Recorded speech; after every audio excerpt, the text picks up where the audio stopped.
इसी में centre of mass calculation में एक प्रॉब्लम और दे रहा हूं, फिर आगे बढ़ेंगे नेक्स्ट कंटिन्यूअस वाले में।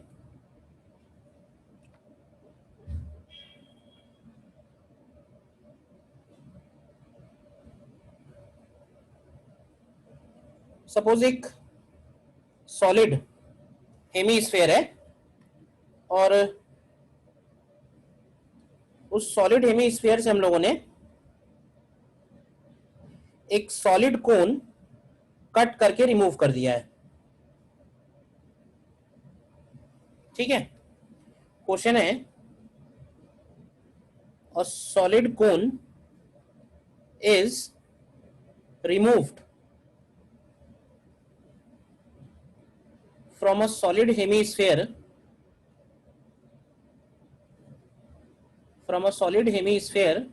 as shown.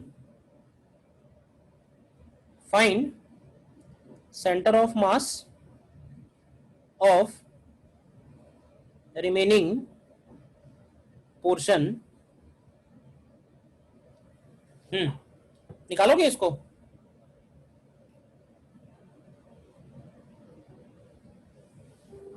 Find centre of mass of remaining portion. देखो करो ट्राई।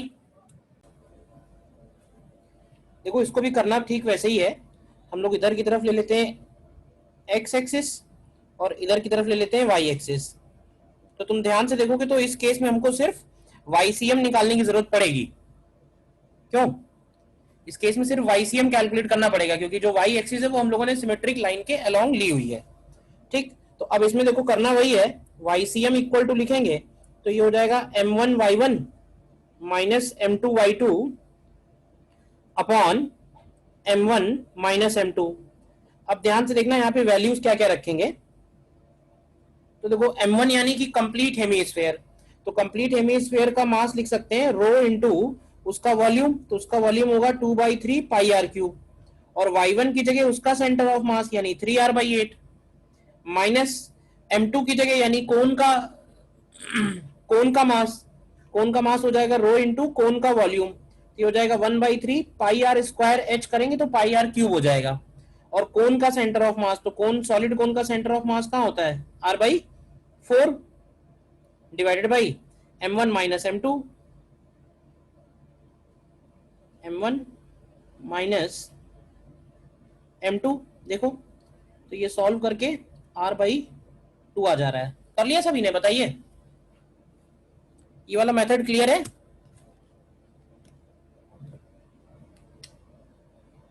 या कोई डाउट अभी भी? आ गया सर। ठीक है ना।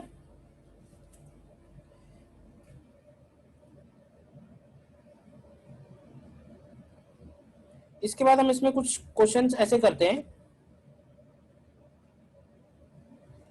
For continuous objects using integration, calculation of centre of mass of continuous objects using integration. Using integration हम कैसे कैलकुलेट करेंगे देखना ध्यान से। तो देखो प्रोसेस वैसे ही है लगभग जैसे हम लोगों ने वर्क डन निकालने में किया था। जैसे मान लो कि पहला हम लोग निकालते हैं सेमी सर्कुलर रिंग का, सेमी सर्कुलर रिंग। देखना जरा ध्यान से। तो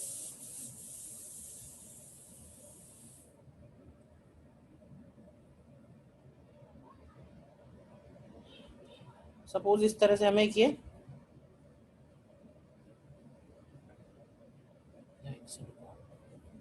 सेमी सर्कुलर रिंग एक बनाते हैं।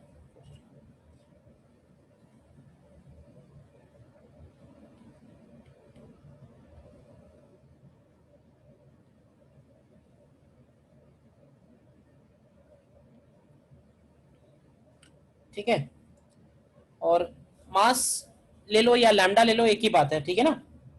और इसका रेडियस है सपोज r, तो एक्सिस एज्यूम कर लेते हैं।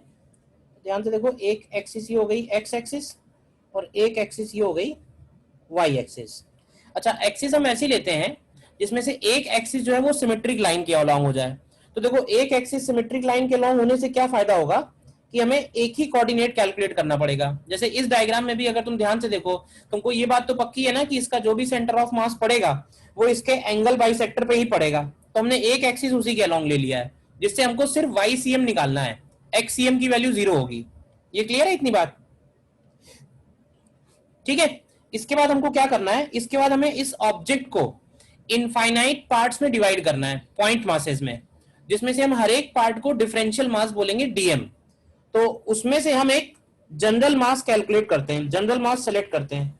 तो जैसे मान लो कि ये हमने सेंटर वाली लाइन से थीटा एंगल पे एक डी थीटा सबटेंड करने वाला ये एक एलिमेंट लिया। ध्यान से देखो, दिख रहा है ये एलिमेंट, और इस एलिमेंट को हम लोग बोल रहे हैं डीएम। ठीक है। डीएम का वैल्यू कितना होगा, तो डीएम का वैल्यू लिखने के लिए हम लोग कर सकते हैं इस रिंग का लैम्डा, लैम्डा तो यूनिफॉर्म है, और इसका लेंथ लैम्डा इंटू डीएल लिखते हैं। तो लैम्डा को लैम्डा रखते हैं, डीएल की जगह हो जाएगा आर डी थीटा। देखो ध्यान से। ठीक है। इसके बाद इस डीएम के कोऑर्डिनेट्स, इस डीएम का वाई कोऑर्डिनेट कितना बनेगा बताओगे? Y coordinate, y coordinate dm का क्या होगा? तो वाई कोऑर्डिनेट डीएम का मतलब है कि ये हाइट, तो ये हाइट कितनी आएगी सर? R cos theta.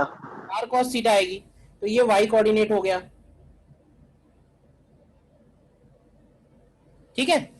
तो यहां से अगर हम लोग वाई सी एम निकालें तो हमारे पास फॉर्मूला है y C m is equal to integral y d m upon integral dm. रखो इसमें वैल्यू क्या आएगा, तो ऊपर आएगा इंटीग्रल आर कॉस थीटा, और डीएम की वैल्यू है lambda r d theta, and divided by integral lambda r d theta. तो इसमें देखो कांस्टेंट बाहर निकालो और कुछ कैंसिल हो जाएंगे, तो ऊपर बचेगा r cos theta d theta और अपॉन में इंटीग्रल डी थीटा। तो थीटा की लिमिट्स बताओगे कहां से कहां लेनी चाहिए जिससे ये पूरी की पूरी रिंग इंटीग्रेट हो जाए? सर 0 से पाई। -π/2 से सर 2 tan 0 से π/2। सर 0 से पाई। या तो हम ले सकते हैं -π/2 से π/2, क्योंकि हमने जो थीटा लिया है ना, ध्यान से देखो, थीटा हमने इस डायरेक्शन में लिया है, ये वाली डायरेक्शन में थीटा लिया है। तो अगर हम 0 से पाई करेंगे तो मतलब हम यहां से लेके यहां तक जाना चाह रहे हैं, तो यहां से यहां तक, इधर तो रिंग है ही नहीं ना, 0 से पाई नहीं ले सकते हैं। समझो ध्यान से, 0 से पाई का मतलब हुआ ये वाला रीजन, तो इस रीजन में तो यहां से यहां तक तो है ही नहीं रिंग। तो हमें क्या करना होगा, हमें इसको -π/2 से +π/2 लेना होगा। बताओ ये बात क्लियर है या नहीं?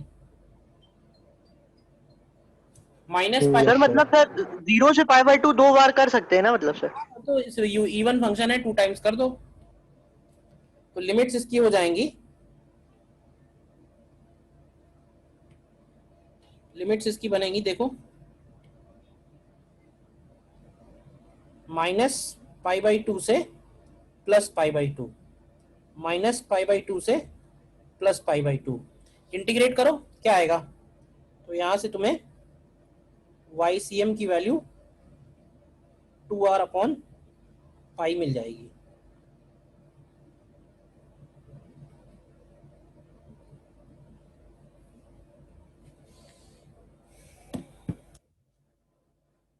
देखो यहां तक बताओ, कोई दिक्कत है इसमें? तो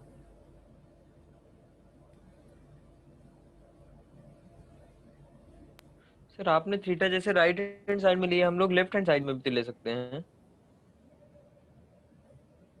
हाँ ले सकते हैं, लिमिट्स उस हिसाब से रखना, बस ये है।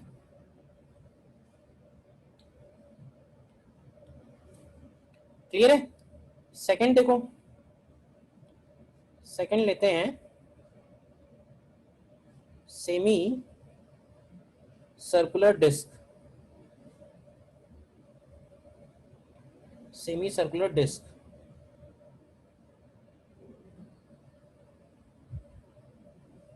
देखो ध्यान से,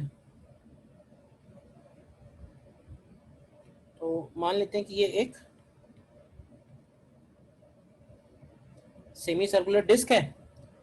इसमें भी हम लोग जब एक्स और वाई एक्सिस लेंगे तो इस बात का ध्यान रखेंगे कि एक एक्सिस हम इसके बाइसेक्टर के अलोंग ले लें। तो हमको मालूम है कि जो भी सेंटर ऑफ मास होगा वो इसी लाइन पे पड़ेगा कहीं पे। तो हमें कौन सा कोऑर्डिनेट निकालना पड़ेगा यहाँ पे? क्या यहाँ पे भी हम लोगों को केवल y कोऑर्डिनेट निकालना पड़ेगा? बोलिए। अब देखो क्योंकि ये डिस्क है तो इसमें हम लोग एलिमेंट थोड़े अलग टाइप से लेंगे।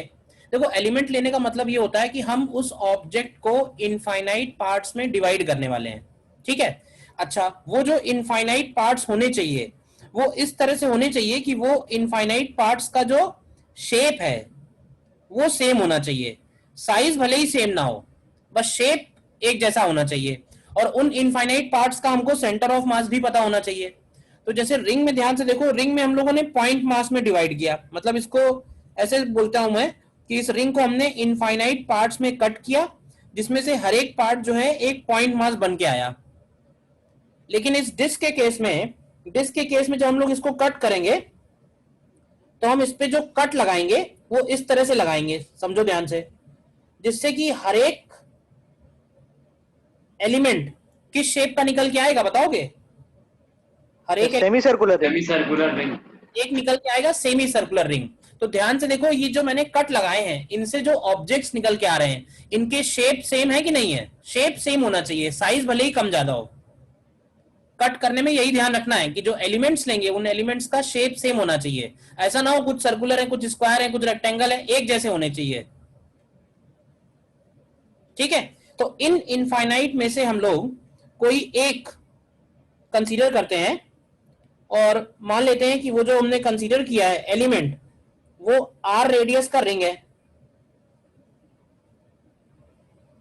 देखना ध्यान से, r रेडियस का रिंग है और क्योंकि डिफरेंशियल एलिमेंट है तो उसका थिकनेस हम लोग ले लेते हैं dr। देखो अब ये बताओ कि ये जो डिफरेंशियल एलिमेंट लिया है, क्या इस डिफरेंशियल एलिमेंट का सेंटर ऑफ मास हमें मालूम है? तो रिंग का तो सेंटर ऑफ मास हम निकाल ही चुके हैं ना। तो हमारे लिए इस बार ये जो रिंग है यही हमारे लिए डीएम बनेगी। अब डीएम की वैल्यू क्या लिखें यहाँ पे? लैम्डा डीएल लिखा जाए या sigma DA? Sigma DL. Surface object है कि लाइन ऑब्जेक्ट है? Surface object. तो सिग्मा डी है। सर सिग्मा डीएम होगा। सिग्मा डीए लिखेंगे, वेरी गुड। अब सिग्मा को सिग्मा रखते हैं। फिर सरफेस डीए का मतलब है, डीए का मतलब है कि ये जो मैंने शेड किया है ना ये वाला एरिया, तो कोई बताएगा कि ये एरिया कैसे निकाल सकते हैं? Sir pi r into d r. ये एरिया कैसे निकाल सकते हैं? तो देखो इसको एरिया निकालने के लिए मैं कहूंगा इसको सीधा कर दो, ठीक है। इसको सीधा करोगे तो ये लेंथ कितनी आएगी? पाई आर। और ये लेंथ कितनी आएगी? ये लेंथ आएगी डी आर। तो ये जो एलिमेंट निकल के आया है इस एलिमेंट का एरिया कितना हो जाएगा? पाई आर इंटू डी आर। ये समझ में आ रही है सभी को बात? पाई आर इंटू डी आर कैसे हुआ? उसको कट करके हमने सीधा कर दिया, सीधा कर दिया तो एक पट्टी बन गई। तो उसकी लेंथ कितनी है? तो उसकी लेंथ हो गई पाई आर और स्मॉल आर, और थिकनेस हो गई डी आर। ये हो गया इसका डीए। अब मुझे ये बताओ कि इस एलिमेंट का सेंटर ऑफ मास कौन से वाई कोऑर्डिनेट पे है? बताओ जरा, इस एलिमेंट के सेंटर ऑफ मास का y coordinate. Sir 2r by pi. 2r by pi पे है, बताओ। क्योंकि सेमी सर्कुलर रिंग का तो पता है ना हमको, बोलिए। बस हो गया काम। तो अब सीधे सीधे YCM लिखते हैं। YCM की वैल्यू है integral YDM upon integral DM। रखो वैल्यू क्या आएगा? तो ये आएगा इंटीग्रल y का मतलब है 2r upon pi into DM का मतलब है sigma pi R D R, और अपॉन में integral sigma pi R D R.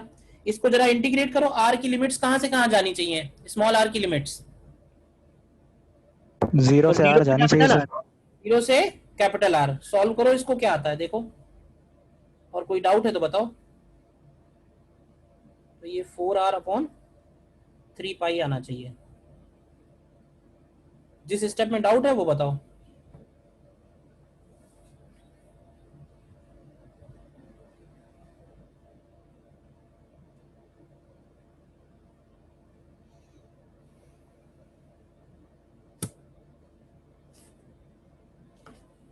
Step में डाउट है तो बताइए।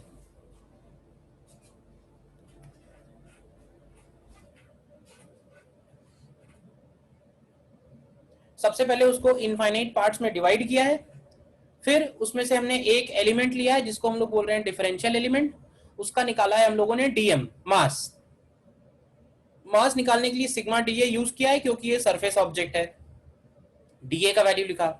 फिर उस डिफरेंशियल एलिमेंट का जो सेंटर ऑफ मास है उसका वाई कोऑर्डिनेट लिखा क्योंकि हमको वाईसीएम ही कैलकुलेट करना है, और फिर वाईसीएम के एक्सप्रेशन में रख दिया बस। देखो सॉल्व करके आ रहा है नहीं आ रहा है?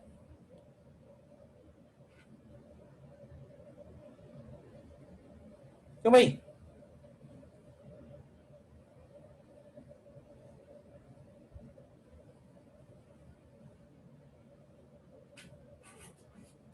क्लियर है, कोई डाउट नहीं? नेक्स्ट देखो। डाउट है सर। सर हाँ बताओ डाउट सर है आप मतलब क्यों, सर आप मतलब ये क्यों कट कर रहे हैं, ऐसा कर क्यों रहे हैं सर, ये नहीं समझ में आ रहा है। तुम पढ़ नहीं पाओगे इस तरह से फिजिक्स, पता है?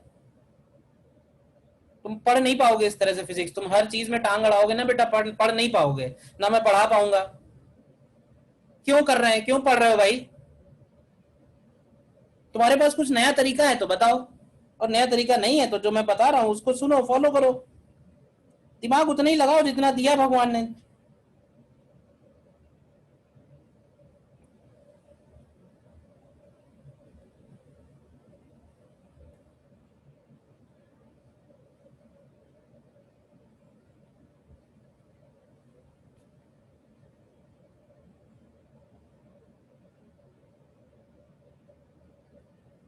सॉलिड हेमिस्फीयर का देखो,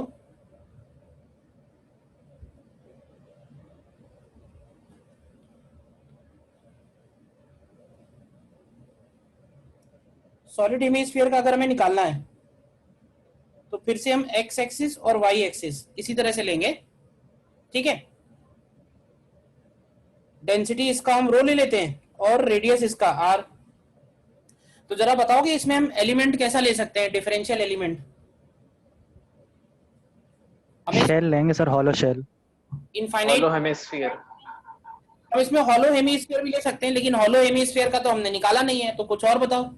डिस्क ले सकते हैं सर। हम इसमें डिस्क भी ले सकते हैं, मतलब हमें इसको इनफाइनाइट पार्ट्स में डिवाइड करना है। तो इनफाइनाइट पार्ट्स में डिवाइड करने के लिए अगर हम इसको हॉरिजॉन्टली कट करते हैं, अगर हम इसको हॉरिजॉन्टली कट करते हैं तो तुम ध्यान से बताओ कि कोई भी एक जो निकल के आएगा बीच में, क्या वो एक डिस्क के शेप का होगा या नहीं होगा? बताओ, सेमी सर्कुलर डिस्क होगी या कंप्लीट डिस्क होगी? सर कंप्लीट डिस्क कंप्लीट होगी। आएगी, बताओ कंप्लीट डिस्क आएगी। तो क्या ये बताओ कि कंप्लीट डिस्क का सेंटर ऑफ मास मालूम है या नहीं?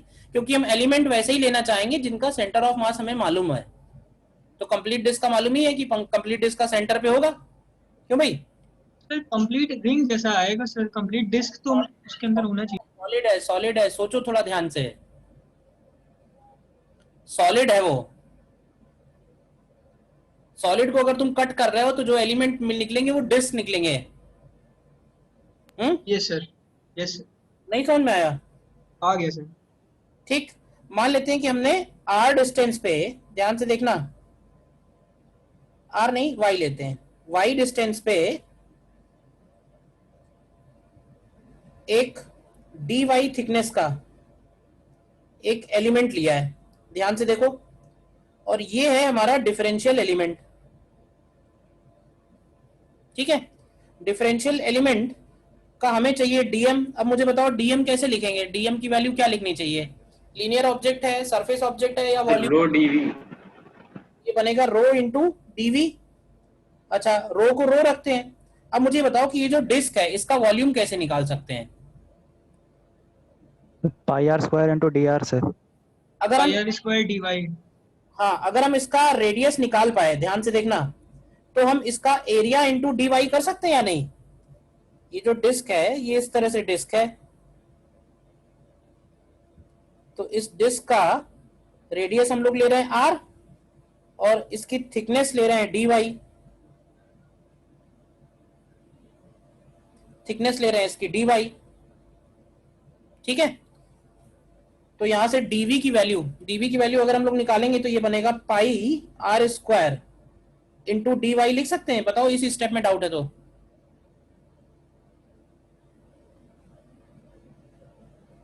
बोलो।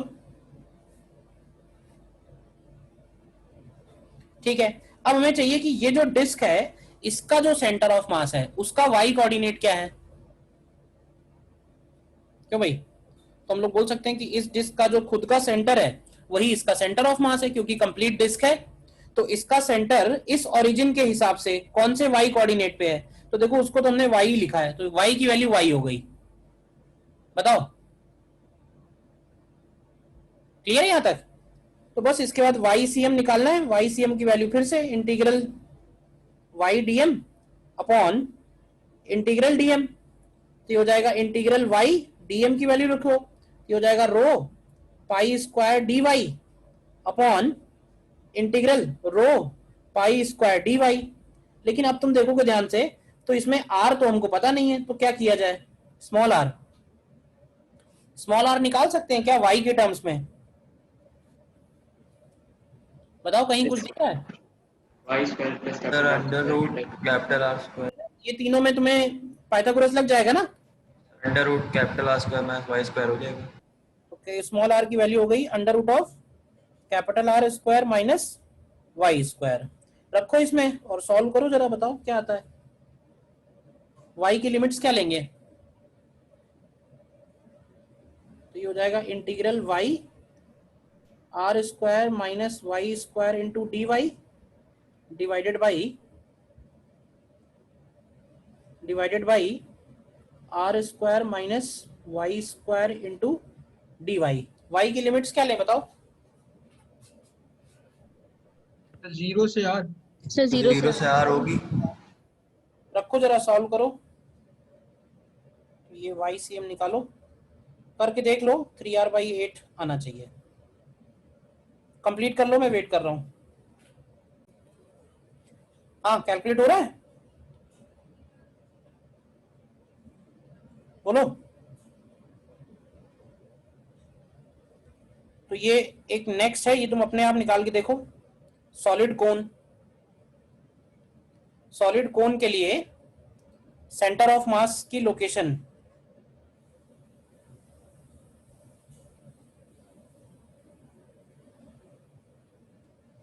निकालो जरा अपने आप। सॉलिड कोन, उसका हाइट h ले लेंगे, रेडियस r ले लेंगे। करोगे अपने आप, करो जरा।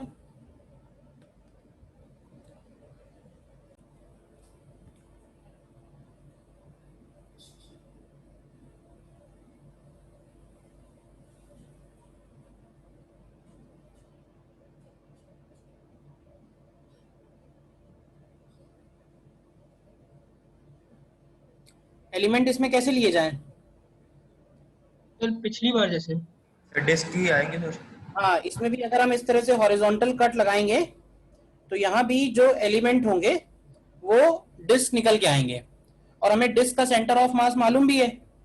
तो एक काम करते हैं, यहां से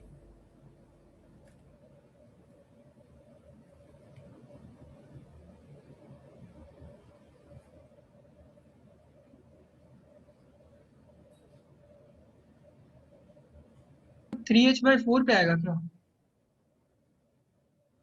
नहीं, अभी जो दिख रहा है वहां से निकालोगे तो h/4 आना चाहिए।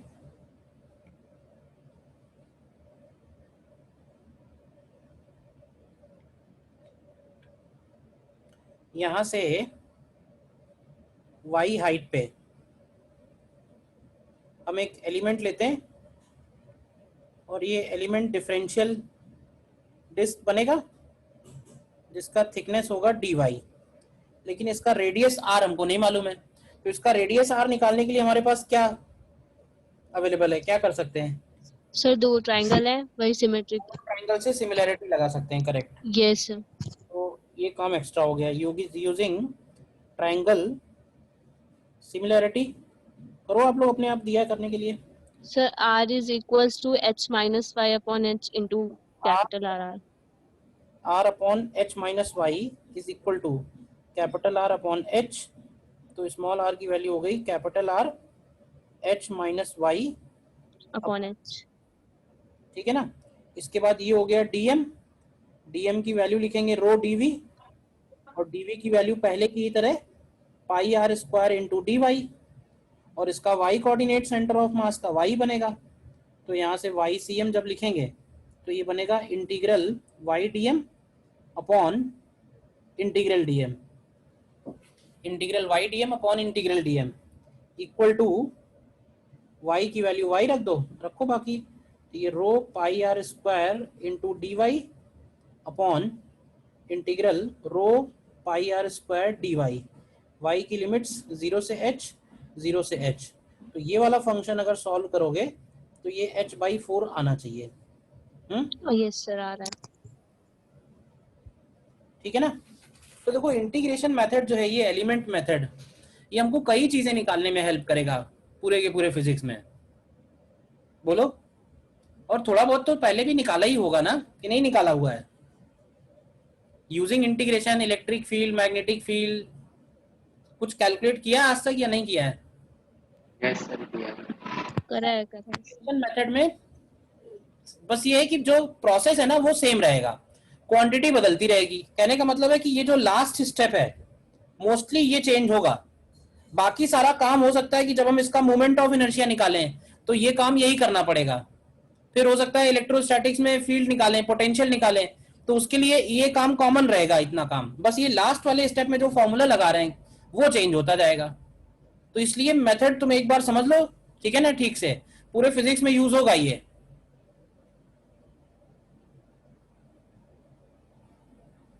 ठीक है, बोलिए।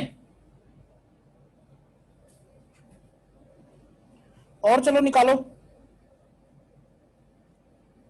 हॉलो कोन के लिए। हॉलो कोन के लिए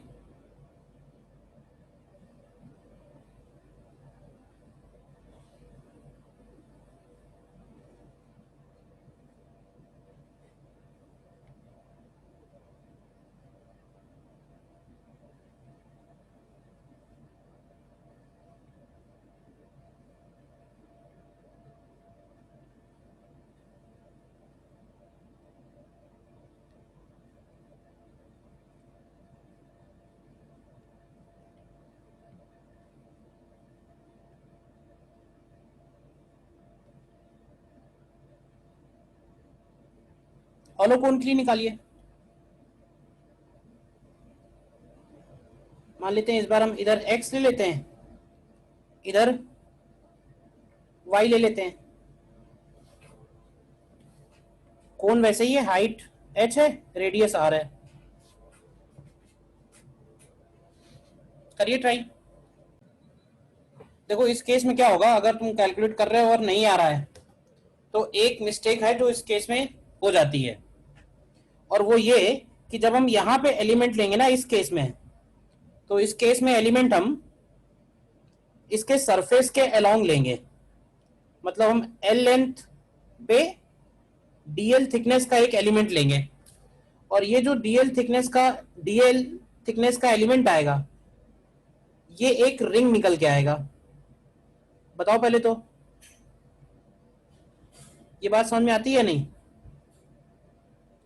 ये जो एलिमेंट आएगा ये एलिमेंट एक रिंग निकल के आएगा, ठीक है। फिर हमें चाहिए होगा कि इस रिंग का रेडियस कितना है, r। तो इस रिंग का रेडियस निकालने के लिए तुम ध्यान से देखो, ये वाला थीटा लिख सकते हैं।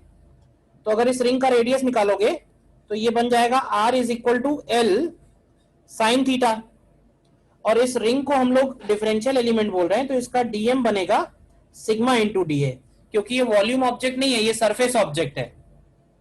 सिग्मा की वैल्यू सिग्मा रखेंगे, डीए की वैल्यू लिखने के लिए हम लोग करेंगे 2 पाई आर इंटू डीएल करेंगे।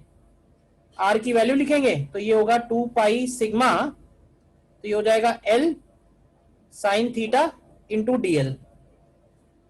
और फिर हमें चाहिए होगा कि इस रिंग का जो सेंटर ऑफ मास है उसका एक्स कोऑर्डिनेट क्या है। तो ध्यान से देखो, उस रिंग का जो सेंटर ऑफ मास है उसका x coordinate L cos theta है। तो अब ये दोनों चीजें उठा के इसमें रखेंगे एक्स सी एम में, तो एक्स सी एम की वैल्यू बनेगी integral x d m upon integral d M.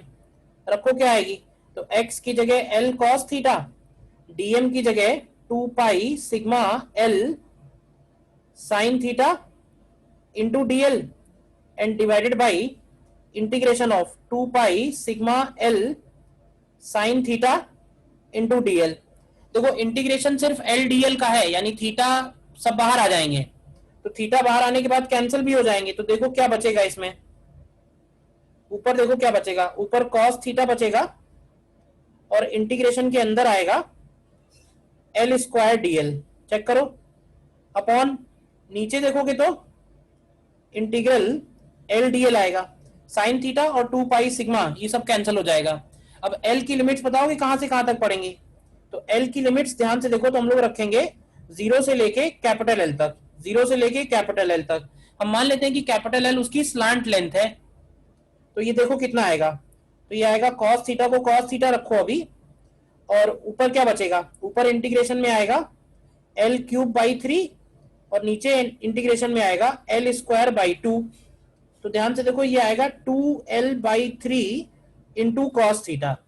अब ध्यान से बताओ कैपिटल एल कॉस थीटा को क्या हम h लिख सकते हैं, तो ये 2h/3 हो जाएगा। देखो अब इसमें तुम्हें डाउट हो सकता है, बताओ क्या डाउट है। सर इसमें हम dl को dx नहीं लिख सकते? नहीं dl तुम ये पूछना चाहिए तुमको कि सर हम इसमें इधर क्यों नहीं ले सकते x dx। हाँ सर वही x dx नहीं ले सकते। हाँ वो उसका प्रॉब्लम बताता हूँ क्यों नहीं ले सकते हैं, क्योंकि क्या होगा ना, हमको यहाँ पे पहले क्या था, पहले हमको वॉल्यूम लिखना था, समझना, पहले हमको इस पार्ट का वॉल्यूम लिखना था, तो वॉल्यूम हम लोगों ने लिखा इसका एरिया इनटू इसकी थिकनेस। Yes sir. लेकिन इस बार हमको इसका सरफेस एरिया लिखना है, तो सरफेस एरिया में क्या होगा कि ये वाली लेंथ और ये वाली लेंथ अलग अलग आएगी ना, क्या डीएल और डीएक्स सेम होगा। सर वो तो वॉल्यूम में भी नहीं होगा, लेकिन हम लोगों ने उसको अप्रोक्सीमेशन करके किया है ना। हाँ अप्रोक्सीमेशन करके किया है, लेकिन इस केस में डीएल की जरूरत ज्यादा है ना डीएक्स से। यस सर, कंपैरेटिवली वहां पर कम जरूरत है। लिखना होता है तो हमारे लिए डीएक्स इंपॉर्टेंट है, फिर हम डीएल थोड़ा ना लिखेंगे। और अगर हमें सरफेस लिखना है, सरफेस एरिया, तो हमारे लिए क्या इंपॉर्टेंट है, डीएल इंपॉर्टेंट है या डीएक्स। डीएल नहीं कर सकते हैं।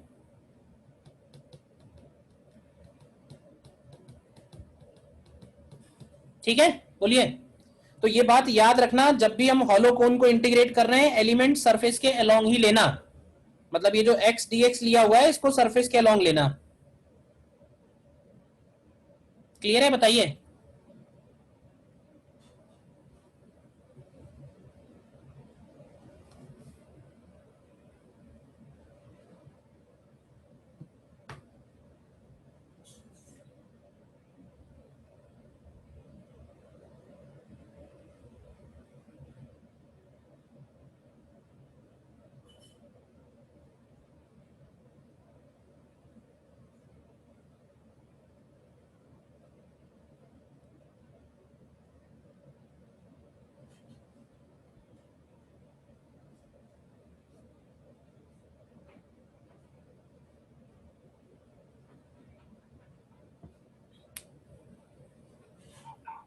सर हाँ सर इसमें ऐसे बोल सकते हैं कि dx इसलिए नहीं ले सकते क्योंकि सर बीच में तो वॉल्यूम इसके पास है ही नहीं, बीच में तो पूरा एक खाली है, रिंग तो सिर्फ एरिया पे है। अगर हमें उस डिस्क का वॉल्यूम लिखना होता तो dx काम आता। Yes sir. सरफेस एरिया लिखना है तो उसमें वो उसकी स्लांट लेंथ काउंट होगी ना, ये है मतलब बोलने का। अच्छा यस सर। दोनों में डिफरेंस है। अगर हमें इसको सॉलिड कोन लेके अगर हमें इसका उस डिस्क का वॉल्यूम निकालना होता तो हमें उसकी थिकनेस चाहिए, क्योंकि किनारों पे जो थोड़ी सी ज्यादा हो गई है उससे वो निग्लिजिबल है, मेजॉरिटी थिकनेस तो dx होती ना। लेकिन हमें इस बार उसका सरफेस एरिया लिखना है तो सरफेस एरिया में dx नहीं चलेगा। Yes sir yes sir. थोड़ा थोड़ा ऐड करके ही तो बन रहा है पूरा। Yes sir. ठीक है, तो ये था centre of mass calculation using integration. और जैसे मान लो कि एक क्वेश्चन है, सपोज वेरिएबल टाइप का कुछ है, जैसे मान लो कि रॉड है और रॉड का ये एंड x इक्वल टू 0 है, ये and x equal to l है, और इधर से x डिस्टेंस पे इस रॉड की जो डेंसिटी है वो दिया हुआ है lambda naught into 1 plus x upon l। तो हमें इसका सेंटर ऑफ मास निकालना है, बताओ क्या होगा, करो। मतलब ये वेरिएबल डेंसिटी का रॉड है, वेरिएबल डेंसिटी का रॉड है, यानी हर पॉइंट पे डेंसिटी अलग अलग है और उसका डेंसिटी का फंक्शन हमको दिया हुआ है, तो इसका सेंटर ऑफ मास हमें लोकेट करना है। करो ट्राई। इस केस में भी हम जब एलिमेंट लेंगे तो इसी तरह से एलिमेंट बनेंगे, सारे के सारे जो एलिमेंट होंगे ये पॉइंट मास ही बनेंगे। एलिमेंट इस तरह से पॉइंट मास लेंगे और इन सभी को हम लोग बोलेंगे DM, DM infinite point mass है। तो उसमें से हम एक जनरल पॉइंट मास सेलेक्ट करते हैं जो x डिस्टेंस पे है और dx विड्थ का है, ठीक है। तो ये हो गया हमारे लिए dm। अब इस dm की वैल्यू कैसे लिखेंगे, तो dm को हम लोग लिखेंगे lambda into dl।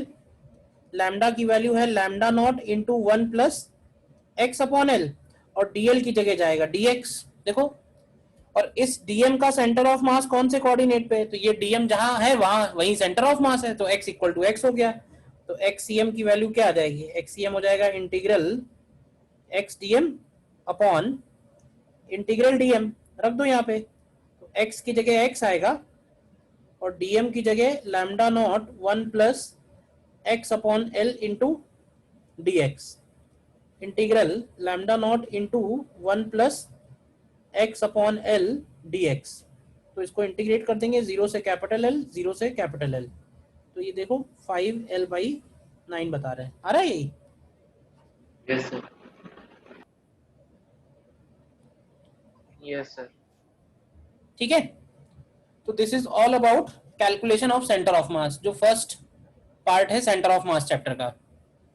Next part में पढ़ते हैं और अगला हेडिंग पड़ेगा motion of centre of mass. Motion of centre of मास में क्या देखने वाले हैं, देखते हैं। पहले मान लेते हैं कि हम एक ऐसे सिस्टम को कंसीडर कर रहे हैं जिसमें कई सारे पॉइंट मासेस हैं, जैसे m1 है r1 वेक्टर पे, m2 है r2 वेक्टर पे, m3, m4, m5 इस तरह से हैं, ठीक है। दो बना देते हैं हम केवल। और इस m1 के ऊपर कुछ फोर्स लग रहा है F1, तो इस m1 का एक्सीलरेशन कितना आएगा, तो ऐसे बोल सकते हैं इस m1 का एक्सीलरेशन a1 होगा। इसी तरह m2 पे फोर्स लग रहा है मान लो F2, तो m2 का एक्सीलरेशन आएगा a2। तो इसका मतलब डिफरेंट पार्टिकल हैं, डिफरेंट इनके ऊपर फोर्सेस लग रहे हैं, तो इनके एक्सीलरेशन भी अलग अलग हैं। हम चाहते हैं कि इन सभी का, जितने भी पार्टिकल हैं, इन सभी का जो सेंटर ऑफ मास है उसका क्या वेलोसिटी है, उसका क्या एक्सीलरेशन है। तो उसको निकालने के लिए सबसे पहले ये बताओ कि सेंटर ऑफ मास को डिफाइन कैसे करते हैं, आरसीएम कैसे लिखते हैं। तो क्या आरसीएम को लिखते हैं हम लोग m1 r1 plus m2 r2 upon m1 plus m2, बोलो। ये हो गया इक्वेशन 1। अब अगर तुम इसी को r वाले एक्सप्रेशन को टाइम के रिस्पेक्ट में डिफरेंशिएट करो, differentiating with respect to time, तो बताओ कि r का डेरिवेटिव क्या बन जाएगा। क्यों भाई, वेलोसिटी।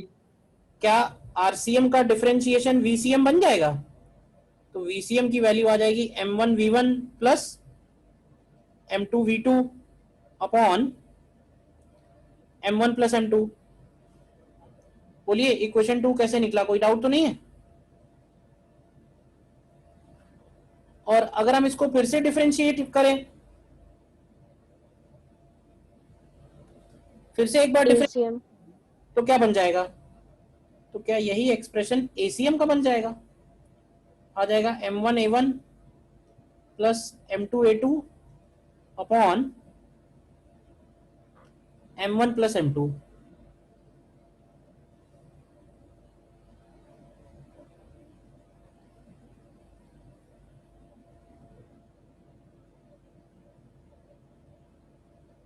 तो ये इक्वेशन 2 और 3 कैसे निकाली है, सबसे पहला पॉइंट तो यही है। इक्वेशन 2 और 3 किस काम में आएंगी, तो इक्वेशन 2 और 3 जो है ये काम आएंगी अगर हमें सिस्टम के सेंटर ऑफ मास का वेलोसिटी फाइंड करना है, सिस्टम के सेंटर ऑफ मास का एक्सीलरेशन निकालना है। जब हमको सिस्टम के डिफरेंट पॉइंट मासेस का वेलोसिटी मालूम हो, उनका एक्सीलरेशन मालूम हो, तो सेंटर ऑफ मास का भी हम निकाल सकते हैं। तो इसीलिए इसको बोल रहे हैं motion of centre of mass. Clear यहां तक? बताओ आगे इसके बाद लिखते हैं और जो इससे जुड़ी हुई बातें हैं नोट करके फर्स्ट पॉइंट में।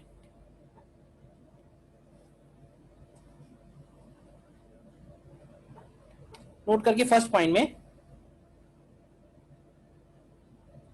ये बताओ, अगर हमें निकालना हो net force acting on a system of particles. मान लेते हैं किसी सिस्टम में अलग अलग पॉइंट मासेस पे अलग अलग फोर्स लग रहे हैं, F1, F2, F3, F4, और हमें चाहिए net force acting on system. तो क्या लिखना हो चाहिए? सब कुछ बहुत लॉजिकल है, बहुत कॉमन सेंस से जुड़ा हुआ है, तो इसलिए मैं सारी बातें mass of system into acceleration of centre of मास। नहीं, अगर हमें हर एक के ऊपर फोर्स पता है F1, F2, F3, F4, तो व्हाट इज नेट फोर्स? बिल्कुल बेसिक बात करते हैं। तो अगर हमें हर एक के ऊपर फोर्स पता है तो क्या हम ऐसे बोल सकते हैं कि उस सिस्टम के ऊपर जो नेट फोर्स होगा वो उन सारे फोर्सेस का सम होगा? बताओ। इसके बाद मुझे बताओ कि अगर हमें टोटल मास ऑफ सिस्टम चाहिए, टोटल मास ऑफ सिस्टम, तो m टोटल की वैल्यू क्या आएगी? तो m टोटल की वैल्यू आएगी m1 plus m2 plus m3 plus m4। ये भी क्लियर है? अब देखना, अगर अब मैं उस पॉइंट को समझाने जा रहा हूं कि सेंटर ऑफ मास का जो डेफिनेशन है, मतलब ये फॉर्मूला आया कहां से? ऐसे ही नहीं कहीं से हवा से टपका है, कुछ लॉजिक है, वहां से आया है ये। तो वो क्यों आया ये समझना ध्यान से। अगर हम सिस्टम के ऊपर सारे फोर्सेस को ऐड कर दें, समझना, और सिस्टम का टोटल मास ऐड कर दें, तो अगर हम टोटल फोर्स को टोटल मास से डिवाइड करेंगे तो हमको ये तो मालूम है कि फोर्स को मास से डिवाइड करोगे तो एक्सीलरेशन मिलेगा, बट वो एक्सीलरेशन किसका होगा? तो हम बोल सकते हैं कि अगर हम सारा का सारा सिस्टम डिफरेंट पार्टिकल्स को एक सिंगल पॉइंट से रिप्लेस करना चाहें तो उस सिंगल पॉइंट का जो एक्सीलरेशन होगा उसको लिख सकते हैं total force acting on system upon total mass of system. तो वो जो सिंगल पॉइंट डिफाइन किया गया है उसी को हमने बोला है सेंटर ऑफ मास। नीचे लिखना,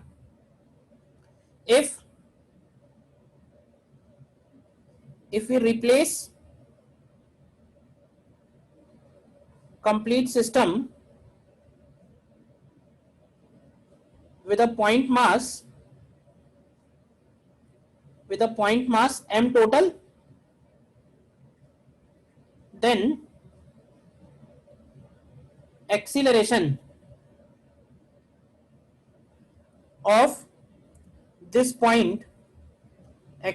of this point can be written as, क्या लिखेंगे इसका एक्सीलरेशन? तो इसका एक्सीलरेशन लिखेंगे acceleration is equal to total force acting on system upon total mass. बताओ, तो टोटल फोर्स की वैल्यू क्या है? टोटल फोर्स की वैल्यू होगी F1 plus F2 plus F3 plus F4 इस तरह से, और टोटल मास ऑफ सिस्टम बनेगा M1 plus M2 plus M3 plus M4। अच्छा, जो फोर्सेज हैं, क्या फोर्सेज को हम ये भी लिख सकते हैं M1A1 प्लस M2A2 इस तरह से अपॉन टोटल मास, यानी टोटल मास बनेगा M1 प्लस M2। अब ये बताओ कि ये जो राइट हैंड साइड पे निकल के आया, यही तो हम लोग, यही ACM लिखा हम लोगों ने, तो इसका मतलब ये जो A लिखा हुआ है यही क्या बनेगा? ACM। तो यहीं से हम बोल सकते हैं कि this point is defined as centre of mass. This point is defined as center of mass। तो सेंटर ऑफ मास का मतलब ये निकल के आएगा कि ये वो पॉइंट है जहां पे हम सिस्टम के सारे फोर्सेस और सिस्टम का टोटल मास एज्यूम कर सकते हैं। अब ये वाला फॉर्मूला प्रूफ हो गया, ध्यान से देखो, तो तुम इसी फॉर्मूले को इंटीग्रेट करोगे तो यहां पहुंच जाओगे ACM से VCM पे, और VCM को इंटीग्रेट करोगे तो VCM से तुम RCM पे पहुंच जाओगे। बताइए, क्लियर है अभी कि कहां से आया वो फॉर्मूला?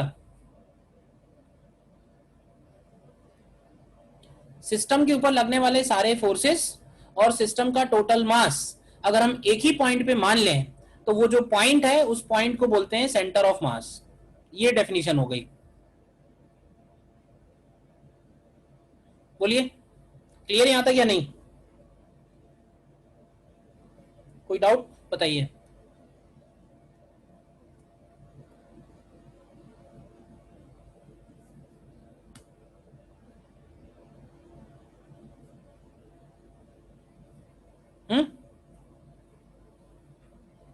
कोई डाउट नहीं ना?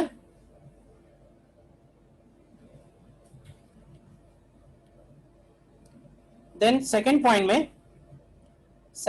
में हम लोग एक स्पेशल केस के बारे में स्टडी कर रहे हैं। और ऐसे समझ लो कि ये जो स्पेशल केस है ये पूरे के पूरे चैप्टर का समझ लो कॉन्सेप्ट हो गया है। पूरा चैप्टर एक ही कॉन्सेप्ट पे बेस्ड है, ऑलमोस्ट सारे एप्लीकेशन एक ही कॉन्सेप्ट पे हैं, और वो ये स्पेशल केस है। स्पेशल केस क्या है? स्पेशल केस में हम लोग लिखेंगे व्हेन नेट एक्सटर्नल फोर्स यानी कि F net acting on a system of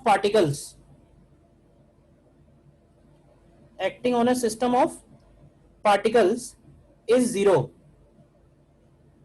तो ये बताओ कि अगर एफ नेट की वैल्यू जीरो है तो इससे हमको क्या मिलेगा, बता सकते हो? Sir centre of mass rest पे रहेगा। अरे उसके पहले आओ, तुम एकदम लास्ट स्टेप पे पहुंच जाते हो। एफ नेट अगर एक्सेलरेशन जीरो होगा, एक्सेलरेशन 0 होगा। सिस्टम का एक्सीलरेशन सेंटर ऑफ मास का जीरो होगा। बोलो। Yes, sir. सिस्टम का एक्सीलरेशन अगर जीरो है, अब ये बताओ सेंटर ऑफ मास का एक्सीलरेशन जीरो है, तो अगर किसी पार्टिकल का एक्सीलरेशन जीरो है तो क्या ये बोला जा सकता है कि एक्सीलरेशन जीरो का मतलब ये होगा कि उस पार्टिकल की वेलोसिटी कांस्टेंट रहेगी? बोलो। तो उस पार्टिकल की वेलोसिटी कांस्टेंट रहेगी। तो वेलोसिटी कांस्टेंट को हम लोग दो पार्ट में डिवाइड कर देते हैं, जिसमें से एक पार्ट है जिसमें वेलोसिटी जीरो है और एक पार्ट है जिसमें वेलोसिटी नॉन जीरो है। समझना ध्यान से। ये मैं जो डिवाइड कर रहा हूं ये based on applications of this chapter कर रहा हूं। इस चैप्टर में जो भी एप्लीकेशंस आने वाले हैं उनके बेसिस पे मैंने डिवाइड किया जिससे हेल्प मिले तुम्हें।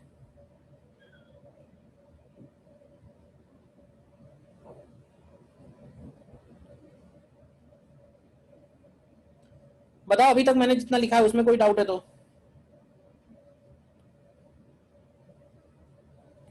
अभी तक मैंने जितनी बातें लिखी हैं सामने तुम्हारे, उसमें किसी में डाउट है?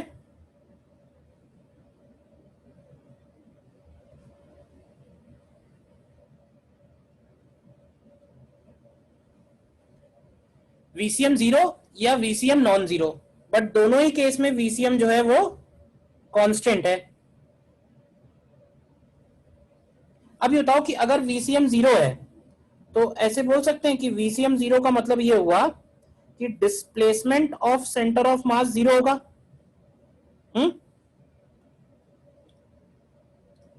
Displacement of centre of mass zero को हम लोग लिखेंगे कि इसका मतलब ये हुआ कि इंडिविजुअल पार्टिकल्स में डिस्प्लेसमेंट हो सकता है, लेकिन उन सभी का जब हम ये वेक्टर सम निकालेंगे यानी कि m1 r1 plus m2 r2 plus m3 r3 delta r1 delta r2 delta r3, तो उन सबका सम जीरो आना चाहिए क्योंकि सिस्टम का सेंटर ऑफ मास रेस्ट पे है। दूसरे केस में अगर उसका वीसीएम नॉन जीरो है लेकिन कांस्टेंट है तो हम इसको लिखेंगे कि m1 v1 plus m2 v2 is equal to constant. तो अगर ये कांस्टेंट है तो इसको हम लोग बोलते हैं मोमेंटम ऑफ सिस्टम, और मोमेंटम ऑफ सिस्टम अगर कांस्टेंट है तो ये कहलाता है, क्या बोलते हैं इसको? इसको बोलते हैं law of conservation of linear momentum. तो ये समझ लो मैकेनिक्स में तीन बेसिक लॉज हैं, तो उसमें से ये सेकंड हो गया। पहला था law of conservation of mechanical energy, दूसरा ये है law of conservation of linear momentum. तो अगर कोई पूछेगा कि law of conservation of linear momentum का क्या बेसिक है, तो बेसिक यही है कि net external force acting on system is zero, net external force acting on a system of particles is zero. तो अगर नेट एक्सटर्नल फोर्स जीरो है तो हम लोग बोलेंगे एसीएम जीरो होगा। एसीएम जीरो का मतलब होता है वीसीएम कांस्टेंट होगा। वीसीएम कांस्टेंट को हमने दो पार्ट में डिवाइड कर दिया, वीसीएम जीरो या वीसीएम नॉन जीरो। तो वीसीएम जीरो का मतलब होगा कि centre of mass is stationary, centre of mass is at rest. और अगर सेंटर ऑफ मास रेस्ट पे है तो इसका मतलब है कि displacement of centre of mass zero. तो सेकंड स्टेप में मैंने ये लिख दिया कि displacement of centre of mass zero है। बट ये जो थर्ड स्टेप लिखा है ना, इसका मतलब ये है कि इंडिविजुअल पार्टिकल डिस्प्लेस हो रहे हैं, क्योंकि delta r one delta r two ऐसा हो सकता है ना कि उन सबका सम जीरो हो, लेकिन delta r one delta r two delta r three ये अलग अलग जीरो ना हो, तो इन सबका सम जीरो निकल के आएगा। मतलब ये इंडिविजुअल पार्टिकल डिस्प्लेस होंगे लेकिन सेंटर ऑफ मास सिस्टम का डिस्प्लेस नहीं होगा। देखेंगे हम लोग, इसके एप्लीकेशंस बहुत सारे मिलेंगे। और अगर वीसीएम कांस्टेंट है, जीरो नहीं है, तो इसका मतलब होगा कि सिस्टम का जो मोमेंटम है, लीनियर मोमेंटम, वो कांस्टेंट है। तो ऐसे बोल सकते हैं initial momentum is equal to final momentum. तो ये कहलाएगा फिर law of conservation of linear momentum. एक बार देख लो जो जो बातें लिखी हैं। कोई डाउट है इसमें, बताओ।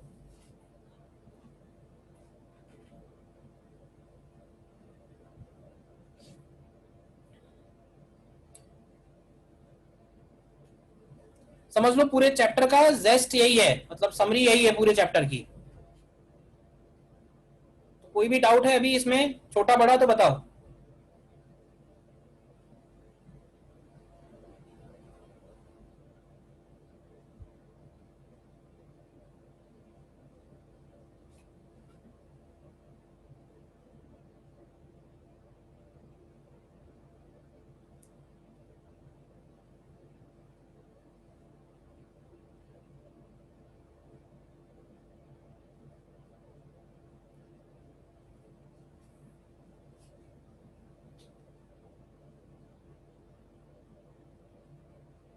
ठीक है, तो देखो फिर एप्लीकेशन पढ़ते हैं फिर।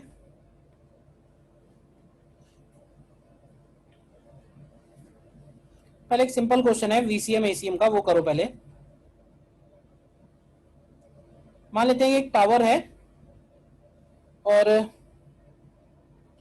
पार्टिकल 1, पार्टिकल 2 और पार्टिकल 3। पार्टिकल 1 को ऊपर की तरफ थ्रो किया है 20 मीटर पर सेकेंड से, पार्टिकल 2 को राइट साइड में थ्रो किया है 10 मीटर पर सेकेंड से, और पार्टिकल 3 को नीचे की तरफ थ्रो किया है 5 मीटर पर सेकेंड से। M1 दिया हुआ है 10 kg, M2 दिया हुआ है 5 kg और M3 दिया हुआ है 8 kg। तो हमें निकालना है find velocity of centre of mass and acceleration of centre of mass just after they are thrown, just after they are thrown। निकालो जरा इसको, मतलब उनको थ्रो करने के तुरंत बाद उनका वीसीएम क्या है और उनका एसीएम क्या है। ध्यान ये रखना कि वीसीएम और एसीएम निकालते समय जो V1 V2 या A1 A2 की वैल्यूज रखते हैं वो उन सभी जगह वेक्टर का साइन लगा हुआ है, यानी उनको वेक्टर फॉर्म में ही लेना है विद डायरेक्शन। देखो अगर इसमें हमें वीसीएम लिखना है तो ध्यान से देखना, वीसीएम वेक्टर फॉर्म में बनेगा M1। M1 का मतलब है 10 kg और 10 kg इंटू, तो इसकी वेलोसिटी देखो तो ध्यान से 20 J कैप है। फिर M2 यानी कि 5 kg और इसकी वेलोसिटी 10 I कैप है। और M3 यानी कि 8 kg और इसकी वेलोसिटी ध्यान से देखो तो -5 J कैप है।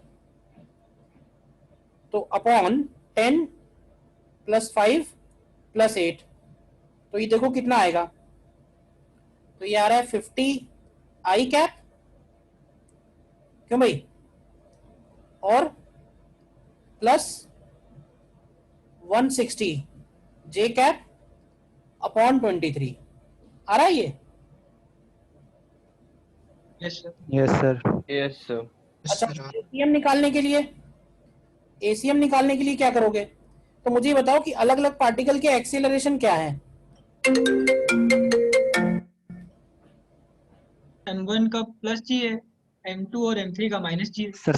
सर सबके माइनस जी हैं। अच्छा हाँ, सबका माइनस जी सबका है। माइनस जी है। माइनस जी है, ये भी -10 है, -10 क्या लिखेंगे? जे कैप, ये भी -10 जे कैप, और ये भी -10 जे कैप। ठीक है ना, क्योंकि हवा में आने के बाद हर एक का एक्सीलरेशन जी डाउनवर्ड है, तो ये आ जाएगा -10 जे कैप।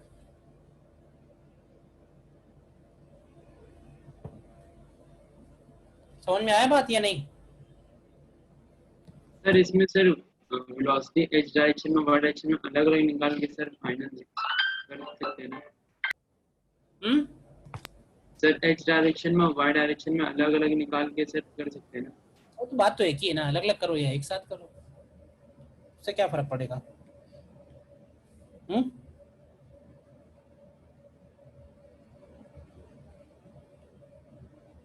नेक्स्ट देखो,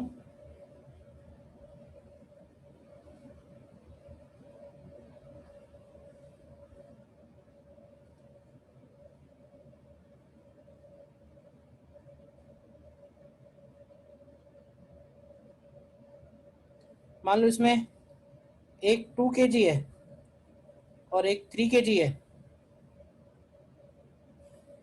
system is released from rest, find acceleration of centre of मास। क्या आएगा?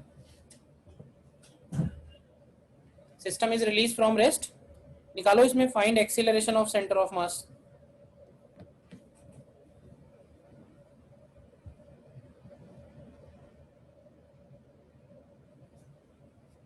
-g/25। -2/5 आएगा। Sir g/25 downward. देखो ये ए से नीचे जाएगा Yes.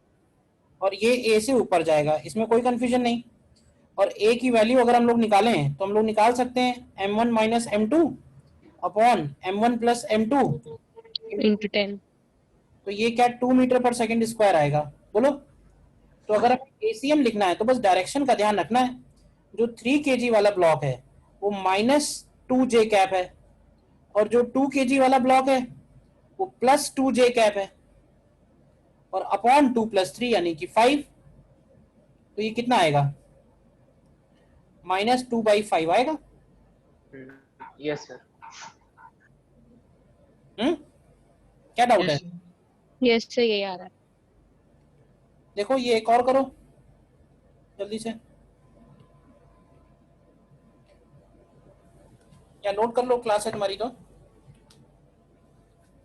नेक्स्ट क्लास में बताएंगे।